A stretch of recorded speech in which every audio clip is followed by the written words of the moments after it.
Welcome back everyone to Old Man Wisdom. It's the 21st of January 2022 and the markets have a few hours left before they close. So I thought I'd do a quick review of this week. Obviously last week there were no trades taken, but this week you'll notice the blue rectangle here represents the start of this week, and we had a lovely sell opportunity right here. This was on Tuesday, but of course because the price was above the moving average we didn't take it. However, had we have taken it, it would have been a 40 pip stop loss above this last high and an 80 pip profit down here, a 2-to-1 risk reward ratio.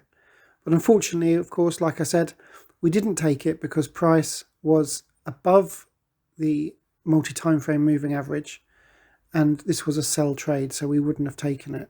What we are looking for though this week is for price to give us a sell signal now that price is below this moving average. So I can only go off where price is currently at the moment, and so if price remains below this multi-time frame moving average, then we will be looking for a sell opportunity.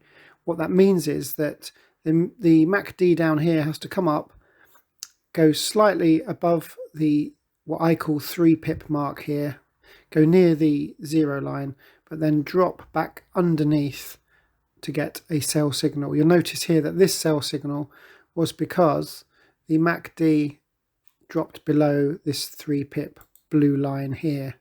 So it gave us a sell signal. We're looking for the same thing again. And if you notice, we are in a nice downtrend here.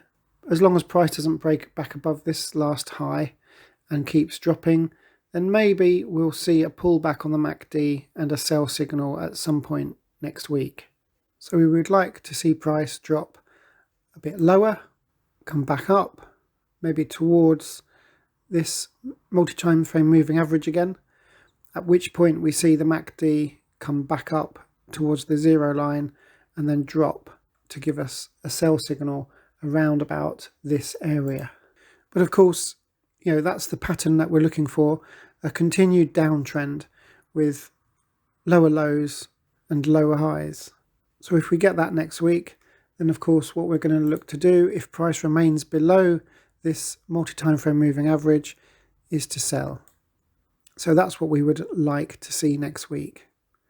So a very simple analysis. As I say, we didn't take the sell trade this week, unfortunately, but we're looking to get a signal to sell for next week from the MACD. So there you go. Have a great weekend. And of course, until next time, take care, and I'll speak to you very soon.